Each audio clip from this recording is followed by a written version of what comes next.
the angels, pretty boy. Hello everyone, this is Leon Levi here.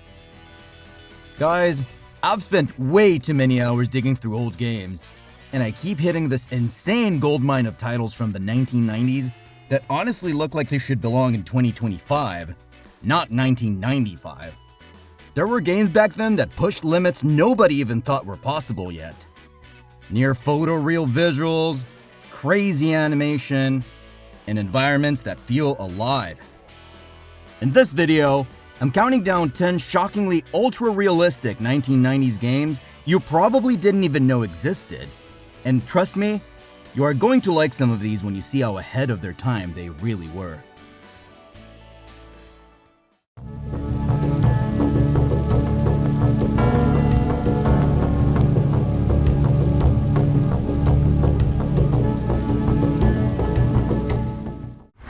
Thunder Hoop.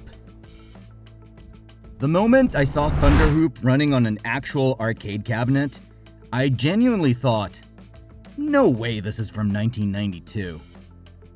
Gaelco built a side-scrolling platformer that feels like a hyperactive Amiga or console game that escaped into the arcade scene. You play as Thunder Hoop, this lab-engineered kid created to stop the monsters unleashed by a mad scientist. And the game never really lets you relax. You're climbing ladders, timing tricky jumps, and spraying shots at mutants that pour in from every angle. The visuals are ridiculously busy for the time. Big cartoon sprites, bold colors, and backgrounds that feel crammed with detail instead of empty space.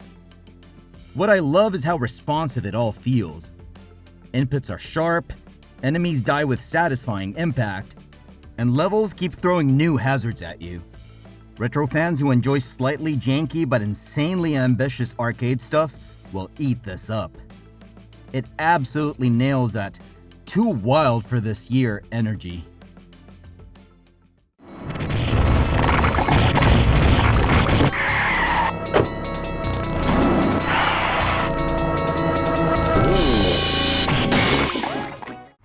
Night Slashers.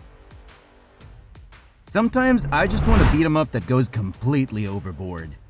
And Night Slashers does exactly that. Data East dropped this horror brawler in 1993, and it looks like Final Fight crashed into a gory monster movie.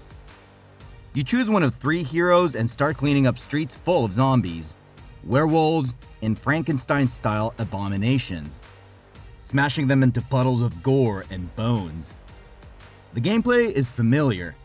Walk forward, combo enemies, grab, slam, and trigger big special moves. But the presentation is what makes it feel unbelievable for the time. Sprites are huge and detailed. Backgrounds drip with horror atmosphere, and the violence is so exaggerated it almost feels like a 90s anime. I love how each character has their own flair, and the pacing keeps you moving from one grotesque scene to the next. If you're into horror and classic arcade brawlers, this feels like it was made specifically for you. It's one of those games that proves how far 2D art could really go.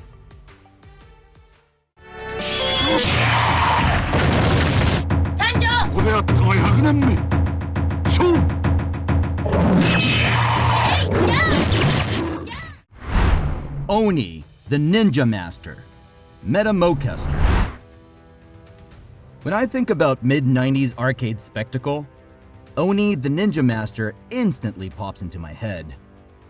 Also known as Metamoqester, this 1995 fantasy ninja action game feels like an anime boss rush brought to life. You're thrown into battles against absurdly large enemies, with your character darting around the screen, unleashing slashes, magic, and transformations that fill the screens with effects. It's not a slow, methodical game at all. Everything is fast, flashy, and constantly screaming for your attention. The sprites are massive and expressive, and the backgrounds layer in so much detail that it looks way beyond what you'd expect from a standard 2D arcade fare. What keeps me hooked is how readable it still is. Attacks are telegraphed, patterns can be learned, and landing a big hit feels amazing. If you're a retro fan who loves loud, over-the-top Japanese action, this is pure eye candy. It's exactly the kind of game that makes you question what 2D limitations even meant back then.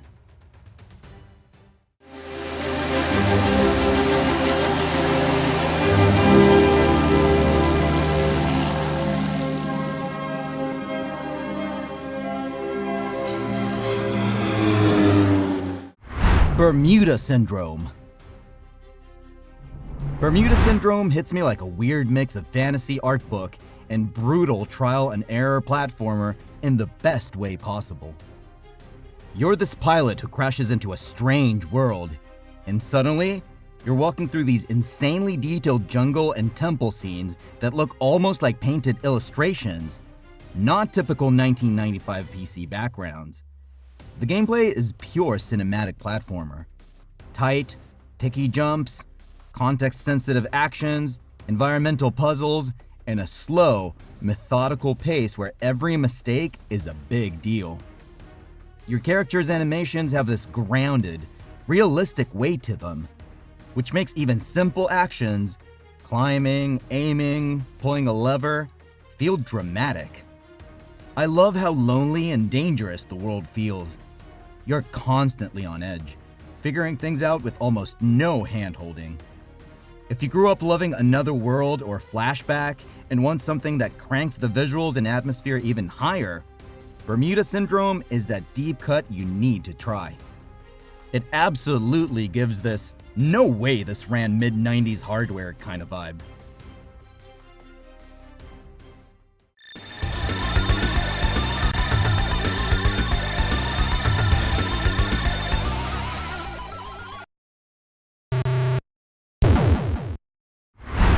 Battlemania Daiginjō. Battlemania Daiginjō feels to me like the Mega Drive's loud, chaotic mic drop. You're piloting this duo of anime heroines through side-scrolling shooter stages that barely give you a second to breathe. Enemies rush in from every direction, bullets flood the screen, and the game expects you to constantly switch your firing direction and positioning to survive. What really blows my mind is how packed the visuals are for 1993. Huge bosses that take up half the screen, layered backgrounds, and wild set pieces where the camera almost feels like it's tilting and shifting with the action. It's tough, but the difficulty feels fair once you get into the rhythm and memorize some patterns. There's also this fun, playful tone to everything. The characters, the enemy designs, that makes it feel less grim and more like a crazy anime episode. If you're a retro fan who loves watching 16-bit hardware get pushed to the edge, this is one of those games you absolutely need to see running on real hardware.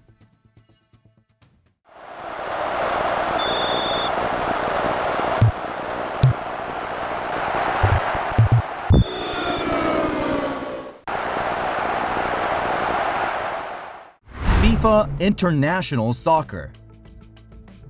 Thinking back to FIFA International Soccer on the Mega Drive, it honestly feels like the moment football games suddenly decided to grow up. Instead of the old flat, top-down look, you get this isometric perspective that makes every match feel closer to a tiny TV broadcast in your hands. Players don't just slide around, they run, turn, tackle, and slide with animations that, for 1993, feels shockingly believable. When I'm playing it, I'm not just spamming buttons. I'm lining up passes, looking for space, and trying to build attacks the way you would in a real match, which was a huge leap at the time. The crowd noise and overall presentation sell that illusion even more, making goals feel properly earned. If you're a retro fan or a football nerd who wants to see where the whole realistic sports sim trend really started to lock in, this game is a fascinating time capsule.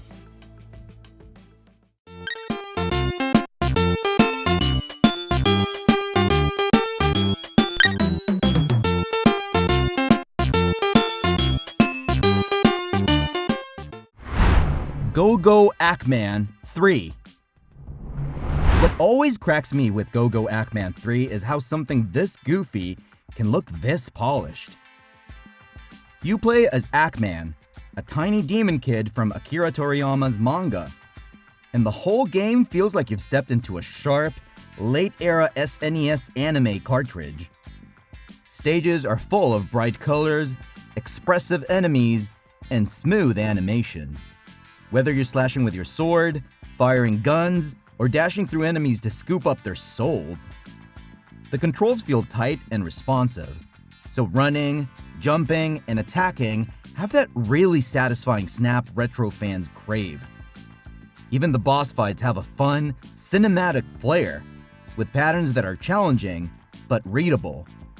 What I love the most is how confident the whole package feels.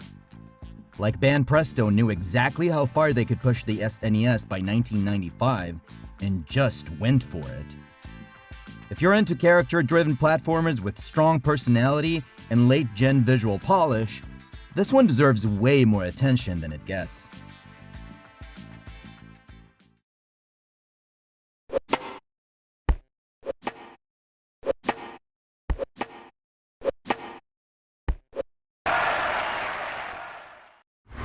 Aim for the ace!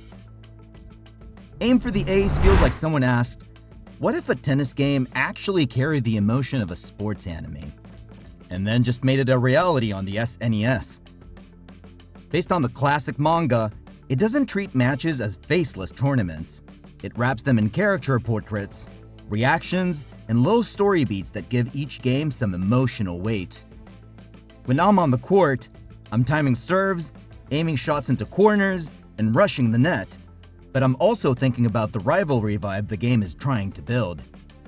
The graphics are clean, with bright courts and well-animated players, and the presentation leans into that early 90s anime style that still looks charming today. It's not some hyper-technical sim, but it feels more alive and dramatic than most sports titles from that time. If you're a retro fan who loves tennis, or just likes when simple mechanics are wrapped in strong style and mood, this is such a fun, underrated pick.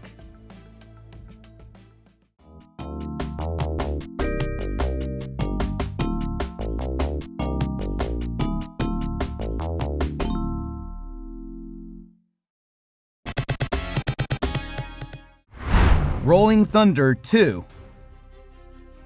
In Rolling Thunder 2, you're a secret agent, and instead of mindlessly running and gunning, you're advancing carefully through enemy bases, beaches, and hideouts, ducking behind doors or ledges and popping out to take precise shots. That simple cover mechanic gives the game a tactical vibe that feels surprisingly modern for 1991. Enemies are fast and accurate, ammo isn't unlimited, and moving recklessly will get you punished, so every step forward feels deliberate. Visually, it's incredibly clean. Sharp character sprites, smooth animation, and backgrounds that look like storyboarded set pieces rather than random tiles. I love how stylish it all feels, from the color palette to the way your agent moves. If you're into action games that make you think as much as react, this one still holds up beautifully. It's the kind of arcade title that feels like it's quietly predicting later cover-based shooters, which is wild considering how early this really is.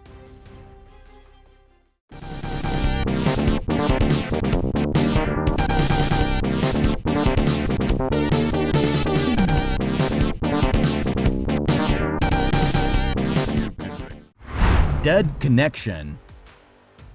Dead Connection always feels to me like a chaotic gangster movie someone shrunk into an arcade board. You're dropped into this 1930s mob world, seen from an isometric angle. And from the first shootout, it's obvious Taito wanted everything on screen to react. You and your crew are blasting gangsters, and the bullets don't just hit enemies. They tear through furniture, blow out windows, wreck cars, and generally turn each scene into a shredded crime scene. The gameplay is all about staying mobile, lining up shots in multiple directions, and using the environment as both cover and collateral damage. That constant destruction gives every level this gritty, almost real energy that most early 90s shooters just don't have. Visually, the smoky bars, classic cars, and sharp suits lock in the period vibe perfectly. If you're a retro fan who loves when games lean hard into a setting and let you wreck it, Dead Connection feels ridiculously ahead of its time. And that wraps up our deep dive into these 10 titles. It's crazy to see how creative developers pushed the hardware limits decades ago, and I hope you enjoyed revisiting or maybe discovering some new titles. If any of these caught your eye, drop a comment below, and don't forget to hit that like button and subscribe to the channel for more retro gaming madness. See you in the next one!